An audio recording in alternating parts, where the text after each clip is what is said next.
Hello, and welcome to another episode of MOPO, where we discuss matters of personal opinion. Today we will be talking about the second episode of the third season of Gotham. It's called Mad City. Mad City. It's a mad world. But, I think we're still seeing the rise of certain villains, even though that was what they called the second season. Yeah. I mean, I think it was Mad City more because of the outbreak of inmates, right? And there's just a bunch of chaos now going on because there are a bunch of quote-unquote villains just running amok right now trying to find their place. Honestly, one of which is the Penguin. And the episode doesn't start off with the Penguin, but just personally, this TV show has turned the Penguin into a much more respectable villain than I had seen him in early years, growing up. To me, he's more interesting. I don't know about respectable or not. Well, not respectable like he's a good guy or like he's got morals or something, but if I was a bad guy, and I saw another bad guy, it'd be like, respect. No doubt.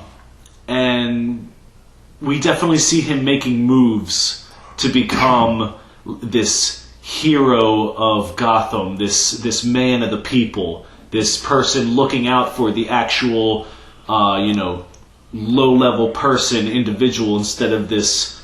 in guise, though, he's doing these things, but he's not doing it because he's a good person. Well, yeah, I'm not at all trying to imply he's a good guy. I'm not trying to imply that he's doing this out of the kindness of his heart. There's obviously a motivation behind it. To me, that was always the Penguin's thing. He's trying to portray himself as a man of the people. As this philanthropist. Type person, and really he's one of the most... He's super grimy, yeah, he is wicked. And, but we'll get to that in a second. And just before you end it, because I think you had that perception maybe because of the 60s Batman show, because all those other villains, to me, were perceived as the Joker's bitches. To me, the Joker was the head dude, and they were all just Oh, in the 1960s? Yeah, the TV show, Well, no, I know what you're talking about. But I was speaking more to the effect of how he was portrayed in Batman Returns. In Batman Returns, yeah. Not saying he was at all bitch or he was. He just didn't seem like he was doing a whole lot. He was definitely conniving. He had the kind of two-face going on where he's the under-seedy belly or the seedy underbelly guy, but also I'm out in the public, making you think I'm doing deeds, right. As mayor. So, but this kind of dives more into his history, where he's coming from, how he got to where he is, and it's expected that in his later years, especially since he's running mayor, there's only so much nefarious things he can really do without anybody figuring it out. Right. So it makes sense that there'd be more going on now with him than there would be later on. And that it's just something that I never thought of. It's something that I never recognized. I was just he was just kind of a meek little villain and just kind of slinked his way into mayordom. But he was a lot more sinister. More deeper character than the comics will let you believe. And that's why I like this portrayal so much. For sure. The dude is excellent as the Penguin. Sorry to see him go in The Walking Dead. So happy to see him in The Penguin. Yeah, but in The Walking Dead, he's such a minor character. Nobody gave a damn when he got his throat slit in that show. But anyway, he's a terrific actor for sure.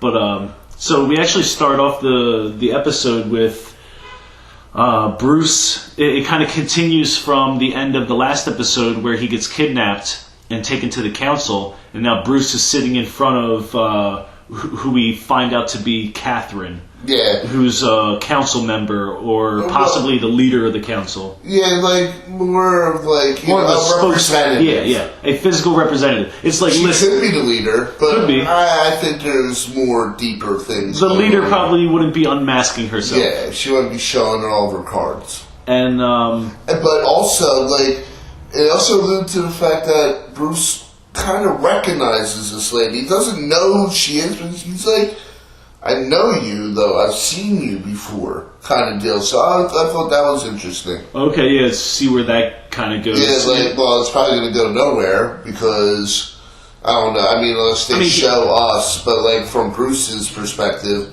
he's supposed to cut all it because you sit there and they make a deal in that scene where Bruce basically bargains Wayne Enterprises in exchange for basically keeping his shares, keeping his money, keeping his basically keeping his everything, and portraying himself as the figurehead for Wayne Enterprises, right, as a conscious puppet, so to speak, or a conscious front man. Right. He'll just allow them to do their shit, basically. As long as he can keep all his stuff, he can, and he'll still be well off. And he's just going to act like everything's good. Pretty much. Oh, and if anything happens to him, whether he dies or otherwise, all his information goes to the FBI, all his records, and then a massive investigation ensues on Wayne Enterprises. Right. And this Catherine lady's like, well, we'll weather the storm. And he's like, yeah, you might, but, I mean, you're going to be hurt for it. Right. I mean, it's not like you're going to be coming up all daisies.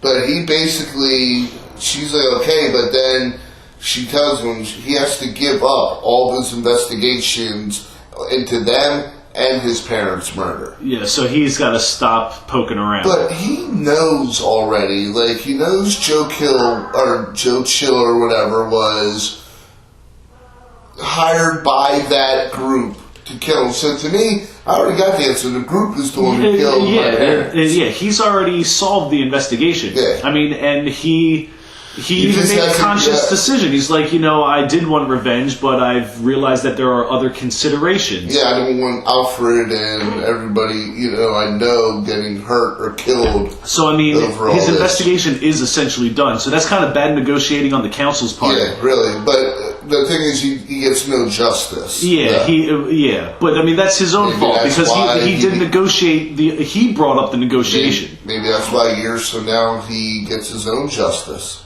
Yeah, that would set it. Maybe it festers in him, even though he was the protagonist in the deal. Right. He kind of maybe regrets it, and it eats away at him. Maybe that's what sends him off into the League of Shadows. Who knows? But that's for future. Yeah. And we kind of go to Valerie Vale offering Gordon, like basically telling him about the $1 million bounty that Penguin's offering up for fish. Right. And Valerie's like, well, you are an awesome bounty hunter and you used to work for the police department, so you figure out where fish is, assuming that he's got all the answers. And she just kind of claims that she just wants the story. Yeah, which is not the case, as we find out later, but Gordon basically goes to Barbara. And this is the first time Barbara sees Gordon, and Gordon sees Barbara since that whole thing happened. Yeah. And they're like, been in a coma. Yeah, she's like, oh, what's up, Daddy? Like, you back? Yeah. And he's like, I thought you were in Arkham. And she's like, I was, but I got a clean bill of health. She's like, I got a piece of paper that says it and everything. Yeah, that piece of paper was bullshit. She couldn't get crazy at my house. Yeah, but, so, and she kind of offers up little information. Yeah, she kind of tells him what he wants to know because she still obviously is infatuated. I don't know if she loves Jim Gordon. I think she definitely loves the idea of Jim Gordon. I think she would love to have him and then torture him and murder him, or like she said, cripple his ass or something, so he would be dependent on her. Like that's what she kind of wants. Like a misery type relationship. Like she wants him to love her like she used to love him or whatever. Like, I don't know if it's love or not, but she's definitely it's infatuation. Yeah, she's a twisted ass chick. But so then we kind of go to Ivy walking out of the water like she's what's the Little Mermaid's name? Ariel. Yeah, like she's Ariel. Just got her new legs. She looked like Ariel. Just came out of the monsoon or something, though. Yeah, she was in the rags still, because we all know how Ivy was dressed, like these big baggy rags of clothes. And, dude, she is really attractive right now, because she probably grew, 10 years? Yeah, you gotta assume like it was probably 10 years because Dude Man, it was. I think I brought it up in the last episode. It was my impression that the guy who can make people turn old grabbed her. Yeah, grabbed her for like that half second or whatever. And it was just enough to make her older. And it was just enough to make her ass like 21, 22, something like, I don't know, maybe 25, yeah. Who knows. But boy, howdy, man, she was good. And, I didn't catch it. Because that's the second time I've seen the episode since we're doing this. But the first time I've seen it, I'm like, that's not the same girl. Like, she was a little girl. She don't look like the little girl now. Like, she look pretty good now, but she basically comes out of the river all fucked up. Like, she finds some dude, and, like, he helps her, says he's gonna help her, and it takes her a little bit, but, like, he asks her what her name is, and it takes her, like, a moment or so, but she's like, I'm Ivy. So it's like, I think she has retained all of her memories and everything like that. But she almost like us, is like seeing herself for the first time, like, is this me kind of thing? Well, because the last time she remembers, she was this little, scrawny, nothing of a kid.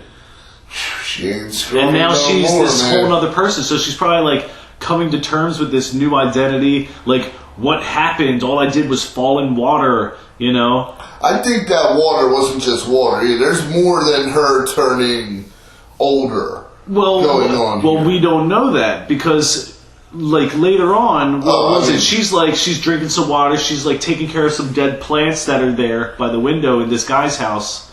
Because this guy's like, oh, hey, what's up? You need help? Like, she has a connection with the plants. I can tell that even if they don't say it, or she doesn't say it, I can tell. No, you could she has that connection. But she had that connection with the plants before she fell into that water. There's no indication of that. In season 1. Season 1, where they go in and she's got that mushroom farm and she's like, she's taking care of all these other plants on the side. And obsessed with these plants. Like, she can't, like, communicate with them. Now it's like she feels that plant is dying. I think you're assuming more happens when she fell into the water. Yeah. I don't think those things have happened yet. That was just water. I think her powers are developing, and she's already Poison Ivy. Well, I don't think there's going to be any more transformations happening to this girl. Like, she's already done doing what she's going to do. I mean, she wouldn't kill somebody over a plant when she was a little kid. Well, she was a little kid. She had no power. She had no ability to. Yeah, but she didn't have that will or, like, that strong of a connection. You can have a garden and love plants, but, somebody throws away a dead plant, you're not going to go kill them. But she felt that connection to the plant. I mean, I'm not saying you're wrong, but I don't. I don't feel it's that advanced yet, if it's there at all. I feel like it's so early in the stages that even if she is communicating with the plants, it's on such a minor scale that she's not even able to acknowledge it yet. If anything, it's like an instinctual feeling. It's not her going, like, oh, this plant is dying. It wants water. Oh, you just threw it away and it just asked me for water. She doesn't have to say that. You can tell by the look in her face when she's looking at the dude like, I'm going to fucking kill you because you just threw away that plant. But that's what I mean, though. I feel if it's there at all, it's more instinctual, not conscious. Like, she's not able to acknowledge that she's talking to the plants. I think it's just more she's feelings just because they don't come out and explain it to the viewer that's what's happening. I can still see it that's what's happening. I am not at all contesting what they show. I'm just my opinion is that it's not as advanced as you're assuming. Once you have powers, you have powers. Like, that's whether that's not true. Because why would they? Why would every That's like saying that Fish Mooney, when she touched somebody and they fucking did their bidding, was like, oh, I don't know what happened right there. When she touched the plant and could communicate with the plant, could tell, feel that it's dying. Yeah, but she wasn't a stupid little girl to begin with. Here's the thing, though, with Fish Mooney. She was engineered, where Ivy just fell into some water. Like, literally just fell into some water that may have been toxic. It wasn't just water. It was shit coming out of the sewer pipe. That's not clean water. That's not. But she's not engineered. So if anything was to take place, it would be gradual. It wouldn't be snatch. She's got powers. It would be a gradual manifestation, a gradual realization. That's why you have all these like X-Men. Oh, you got to hone your powers. Rogue wasn't like able to control her shit right away. We're comparing apples and oranges. I'm not comparing apples and oranges. Just because something happens in a comic book one way doesn't mean that she. I'm not gonna say that this MOPO be us arguing over Poison Ivy's powers for 15 minutes. Agree, disagree. I think she's Poison Ivy straight up right now, and she has her powers. And whether she discovers more powers or what she can do with them, whatever, she has her powers. There's no more going to be anybody fucking with her DNA. Or nobody's going to do anything else to this girl. I'm not saying anybody's going to be fucking with her DNA either. She is Poison I'm just saying she's not. You're alluding to that something else is going to happen to her. No. All I'm saying is, if anything else is going on with her, it's on the smallest unconscious scale. If she's Poison Ivy, it's like she doesn't know she's talking to that plant like that. I think she knows she felt that plant dying and she didn't like it. Maybe, but not in a conscious way to where she's like, oh, I'm communicating with this plant. What else would you call that? Instincts, where it's like, oh, empathy for the plant. She's not a stupid girl. I'm not, I don't know what it is you think I'm saying. I think what you're saying is she's not Poison Ivy. No, I'm saying that if there are any powers that she has right now, she has no idea that she has them, and no way is she able to control them or recognize them. She has more recognition, maybe not control, and she's conscious and recognizes that she's different. And there's something different about her, and she has a connection with plants. She at least knows that and recognizes that. Whether she knows the limit of her powers yet or not, she still has them. Well, yeah, but now you're saying two different things. No, because you're saying to recognize and understand that you have powers and being able to control those powers are two different things. You can know you have power and not be able to control it. All right. Well, we're gonna have to talk about this in another episode. I don't feel like this is even a fair argument because Dude Man over here has already seen like all the episodes, and I'm rewatching them for the first time. No, I haven't seen anything past episode 10. You didn't see the third episode? No, but okay. Well, we're gonna see what happens in the third or fourth episode.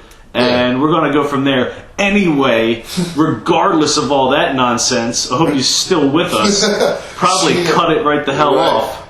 She basically kills this dude or knocks him the fuck out because he threw away that plant. Yeah, we don't know if she killed him or not because she does say next time water the plant. Next time water the plant as she walks away and Dude Man's all bloodied up and like... But he does, it looks like she just smashed the pot over his head, so he could just be knocked out. Right, he could be. And honestly, Ivy never really took me as a murderer in the first place. No, so I feel like it would comics or whatever, unless you fuck with plants, I don't know, but... Yeah. But, so we now have Bullock and, a squad of officers storm a warehouse where it's said that Fish is hiding out. And I think that might be something that Barbara hinted at. But they storm the place, get their asses handed to them, and they capture Bullock. They basically take him hostage. And they use him, Fish basically kisses him and puts him under a spell to help them find Doctor Strange. Alright. Well, yeah, he is Strange. It's just funny to call him Doctor Strange. Well, because of the other Doctor Strange in Marvel, yeah. So Hugo And they do only refer to him as Strange, which is kind of funny. Or so maybe Hugo Strange. Or Hugo Strange. So I'm wondering.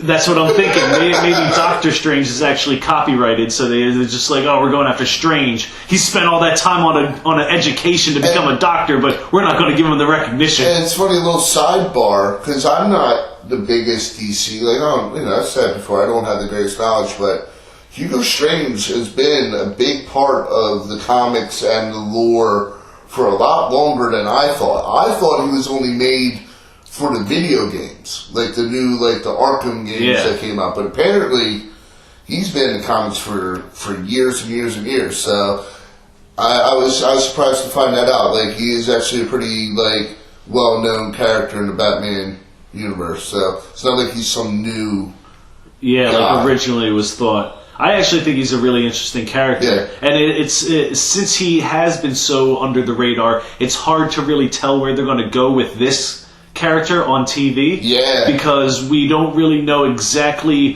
what his motivations and, ethics were in the comics. Because he's so... But he's sick. Yeah, but I mean... He was kind of doing the same thing in the comics as what he was doing... Right here? Yeah, experimenting on people. Because, I'm not familiar with any of that, so I have nothing really to go off of speculation. I did a little bit, tiny bit of research, or I didn't dig deep or whatever, but along the line, those lines, he's like a mad scientist type dude. Now, was he working for, a corporation above him, or was he kind of solo? He's kind of always, his own thing. Okay. Just a rogue, crazy, mad scientist type dude. Okay. So we have kind of Penguin making a presence in the media, basically seeking out the media to enrage the public and instill this fear and need to destroy the monsters that escaped Indian Hill and Arkham, led by Fish Mooney. Basically, to get to Mooney. He's been building up the hype because he knows a mob will find them quicker than he will. Right. Like a crazy mob, not like an organized crime mob. Using the threat of a monsters or whatever to achieve his goal of finding... And he's also in an interesting way, he's kind of Donald Trumping it. He's saying a whole bunch of things that are enraging people and getting people who are fearful to back him. Yeah. And he's kind of coming out on top with, I said, I put down, I was like, mayor ? He's definitely taking steps towards some sort of public presence. Yeah. And I think that's really interesting. We have what was it? Gordon ends up in the coroner's office, and because he goes basically because they find Peabody. Right. But what happens is Valerie Vale gets him to come with her, try to find Mooney or whatever, and they get the information they need, and she ditches Gordon. Kind of how he did her dirty in the first episode. Yeah. So, he goes back to the precinct, all pissed off, what's going on or whatever, and she's sitting there talking junk, talking let's be friends or whatever, and Lucius Fox kind of, gives him a head nod, come on over. And they start talking about it, what happened, how can they find Peabody, did they kidnap Peabody to get the Strange? And that's when Fox, uncovers Peabody's body to see this, what looks like a very old corpse, and explains to Gordon, this is her. Yeah, we did these tests a number of times, and it keeps coming back her. And it's damn. So the guy that they found earlier, they put two and two together, the same thing happened to him. This must have been done to them. Yeah. Because now they're like, okay, one of these guys must have a power like this. And they even make reference, well, why kill Peabody? And they go, oh, well, she probably gave up what they needed and had no use for her. Yeah. And Gordon's like, or she didn't have the information that they wanted and got rid of her anyway. Which, I mean, when you're in that situation, does it really matter how you became dead? It's either you gave up the information or you didn't. You're going to end up dead regardless. Yeah, and like if you're in that situation, you might as well just not give up the information. Because they're going to kill your ass. They're going to kill you anyway. It's only if you're greedy and you want a quick death. And that's if they keep their promise of giving you a quick death. Right. I mean, they could just torture you anyway. You could fuck with them, tell them some bullshit. Oh, yeah, you could. Oh, yeah. And make it sound real believing. Yeah, it's like, that sounded totally legit. And then you get that bullet instead of the knife. It is what it is. Oh, but yeah, that's still fucked up. What was it? Bullock takes Fish to Strange and like to the actual building. So like they're at the building now, and as that's happening, we have the commish taking Gordon and a squad of officers also to the location, which is funny because it's like, tell us where he is, and he's like, I'm not telling you nothing. I'll take you there. It's like, it's the same thing, man. Like, can we just get a move on? Right. Like, why are we wasting time? Now, is he still the commissioner? He was not the commissioner, he's the police chief. He's the police chief, but let's call him the commissioner. I call him the commish because if you ever saw the show The Commish in the 90s, right. You'll know what we're talking about. Early 90s. Yeah, the commish. He's the commish. And then he was the main officer in the Shield. Yeah, Detective Scroats or whatever. Detective Scroats? Well, no. Detective Hugo Scroats. Huge Scroats. They made fun of him on Family Guy or whatever, but whatever. But yeah, so now that all these different entities or all these different factions are converging on Hugo's location. Vale is there. With a horde of reporters. The cops are there. Gordon's there. Penguin's there. With Fish is there, yeah. Fish is there. So Fish gets there first, though. Everybody but damn Bruce Wayne and Catwoman or, Selena or whatever are there.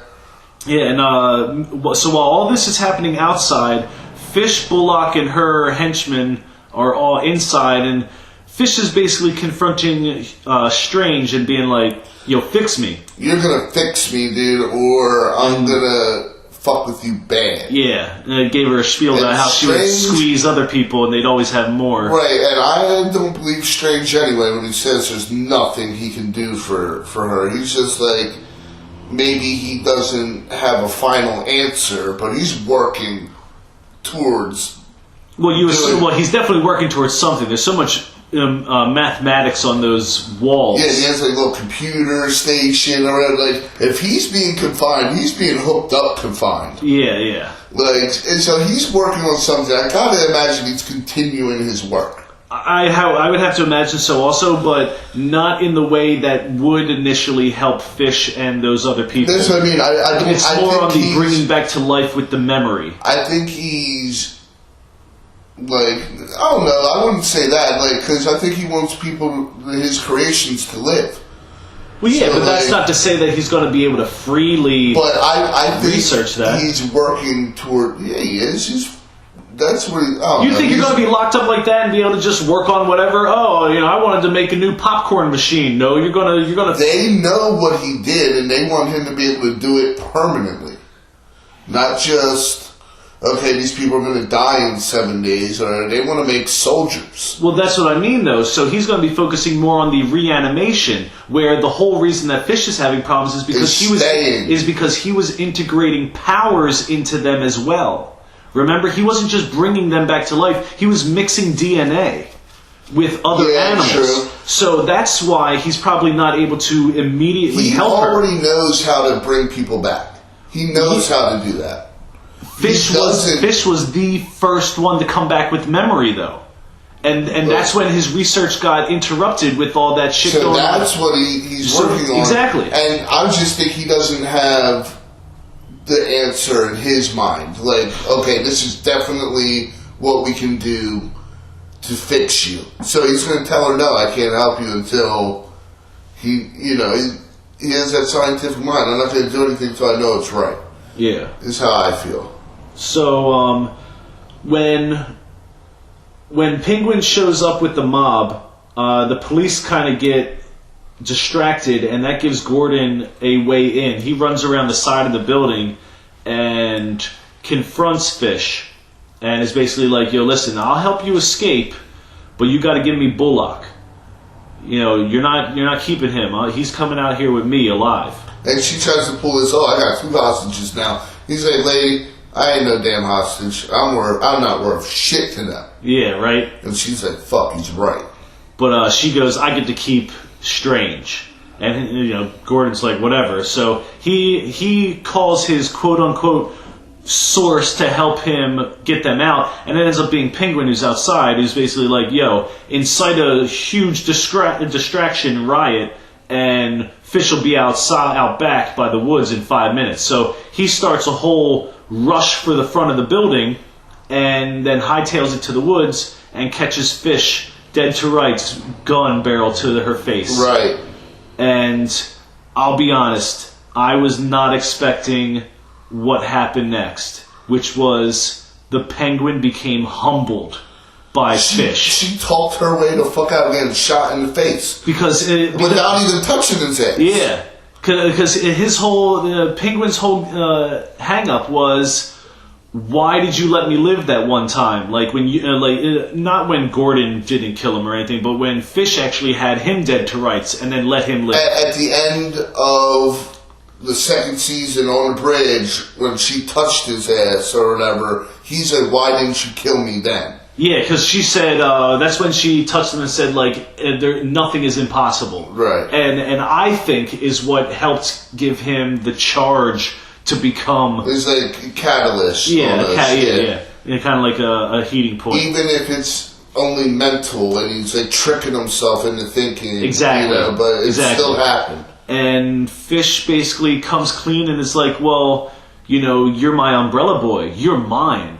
I own you. I made you. And then it goes into that where she's like, and then you became so vicious and you became the Penguin. It's like, I made you. You're my creation. It's like the same relationship Strange has with her.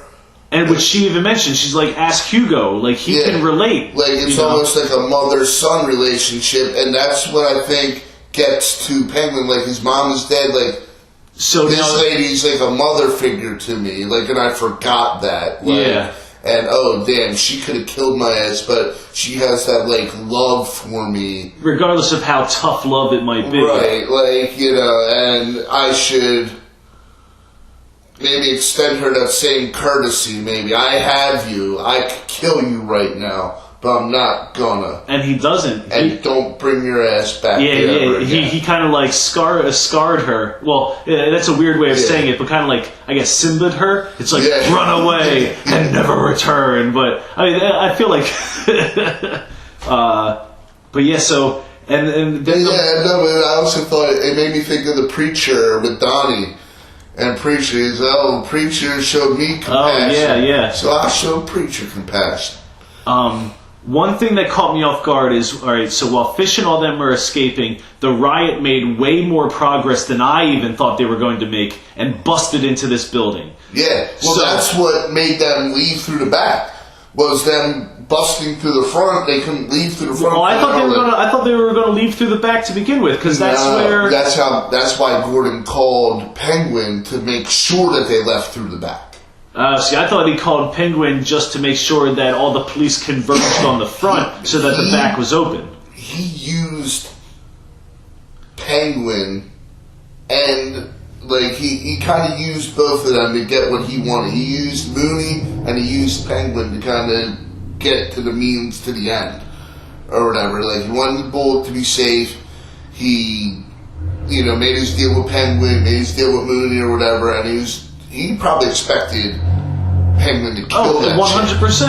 And, you know, he thought it'd be all, you know, over with, clean cut, you know. Gordon ain't exactly the Boy Scout he was in the first season anymore. But the whole reason I brought that up was because you got the Bane girl Well, I mean, that's not who she is. We just call her that because she has that stupid thing on her face. She's got that bondage outfit on, and nothing is really explained as to what she even does. I'll tell you what, I think she was pretty sexy, too. Yeah, I mean, there's a reason she's hiding that face, man. She probably looks like Baraka. She got the Baraka teeth. Yeah, that's what I'm saying, no doubt. Sexy everywhere else. No doubt. Just don't let her suck on dick, though. But and then you got but the fast kid, the silver bullet kid, or whatever, who you had mentioned, and I totally agree, looks way grimier and dingier than he really needs to be.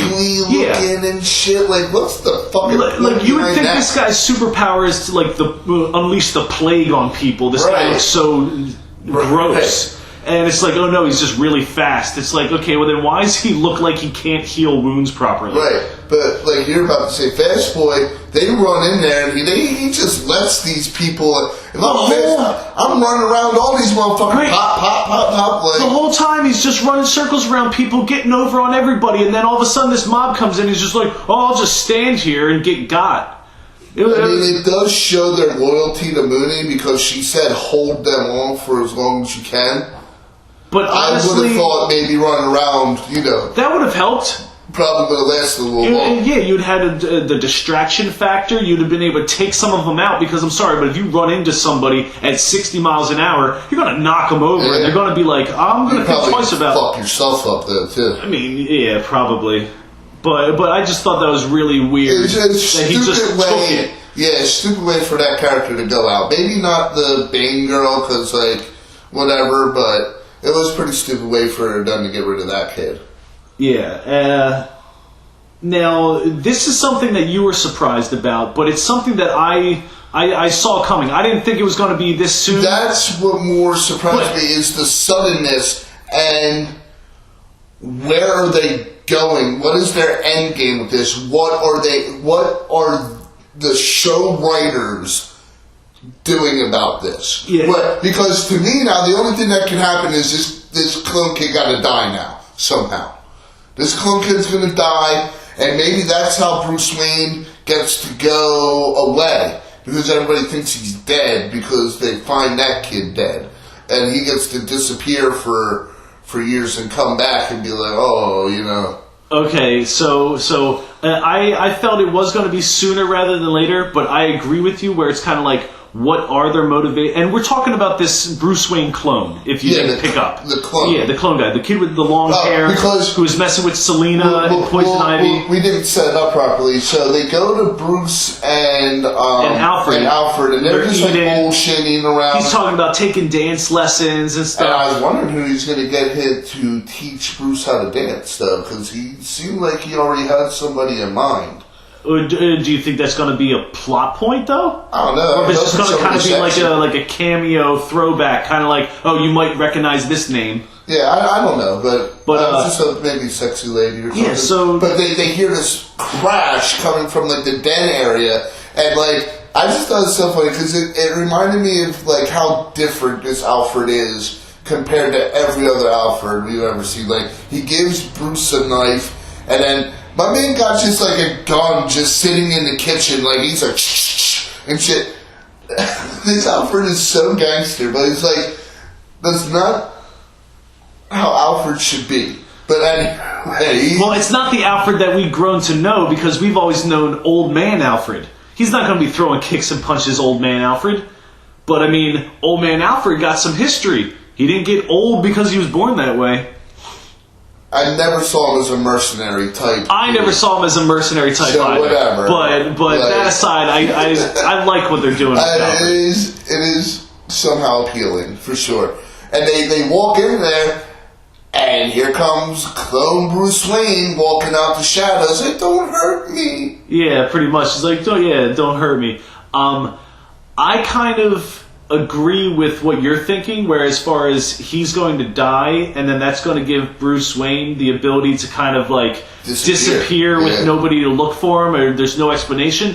But I'm going to go a step further and say that now this is going to make Bruce Wayne super grimy, but I think that Bruce Wayne is going to do something against the Council. The Council, not knowing clone Bruce Wayne exists, is going to attack and kill Bruce Wayne as a retaliation, basically being like, we told you we weren't messing around. Or the council is going to go completely back on their deal and secure like an FBI informant for themselves and be like, okay, we got that covered, kill this kid, let the papers go to the FBI, because now we got a way to get those papers out of the hands of the FBI. Somebody's going to think that they're killing Bruce Wayne. Exactly, and it's going to end up being clone Bruce Wayne. Another idea that just popped in my head is that he teaches that kid to be like him.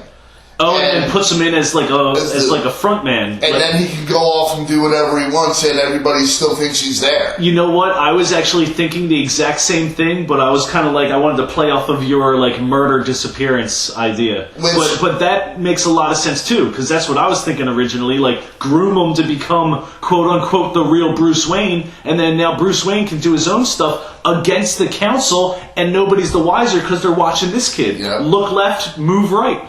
Yeah. So I mean, it's very interesting. It's very strange to me that they did it so suddenly, and that's the road they went down or whatever. But we'll see. I mean, all this shit is yet to be told. Yeah, and another surprise we have. Well, the very next thing I'm going to say isn't the surprise. It's basically the last thing we see. Because Valerie Vale and Gordon, Valerie Vale's basically like, Gordon this, Gordon that, like, I'm tired of your shit, and, you know, Gordon's like, you know, whatever, deal with it, like, and she gets all intrigued, oh, what kind of man are you? And then Gordon's like, I'm the kind of man that's gonna fuck you right now. This kind of man just like proceeds to undress her. And he's just like, you just shut up. Yeah, just shut the fuck up, or whatever. Yeah, and then they get it on, and it, like, literally fades to a train station. And guess who's getting off the train? It's Gordon's ex-wife.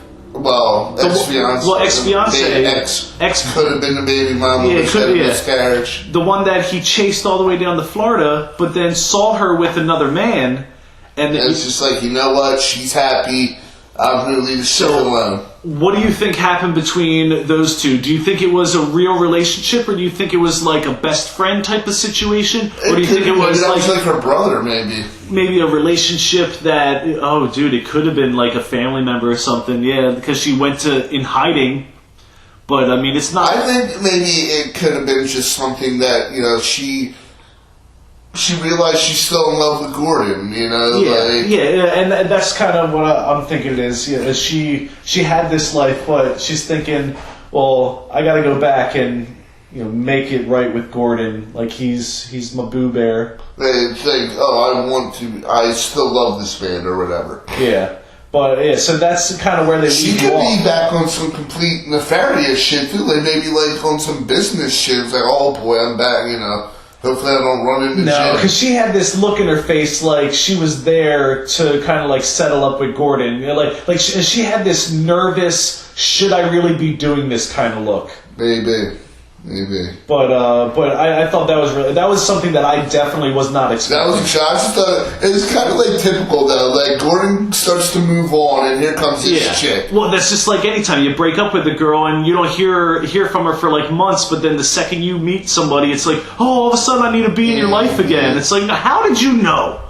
But it's funny because you were totally blown away by Clone Bruce, and I was totally blown away by Gordon's ex-fiance showing up. It's a wild episode for sure, like how they ended it. I'm also blown away by the whole fish and penguin situation. I was not expecting him to be as moved by what she was saying to a point where he totally allowed her to walk.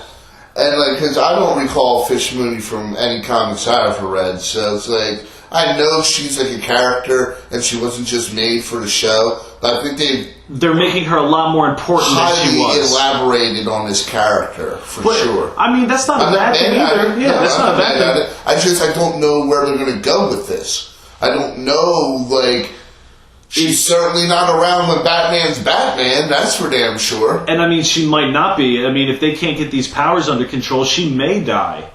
You know, I mean, or at least live out the rest of it. Did they say anything about losing life force while using the power? Like to imply that she loses X amount of lifetime? No, they didn't. Each time that she uses it? No, nothing like that. But you could nothing was ever said about what happens to her. It's implied that it's hurting her and maybe killing her to use her powers. Okay, so in a sense that if she were to live to 80, she's probably only living to maybe 70 now or 60 because she's using the powers? I don't know all or do you about think it's that. not that scale? I think if she uses her power too much, it could kill her right then and there. Okay, but if she gives herself time to kind of regenerate and recuperate, she can feel better. She wants her cake and she wants to eat it too. She wants to be able to use her powers freely with and no without consequence.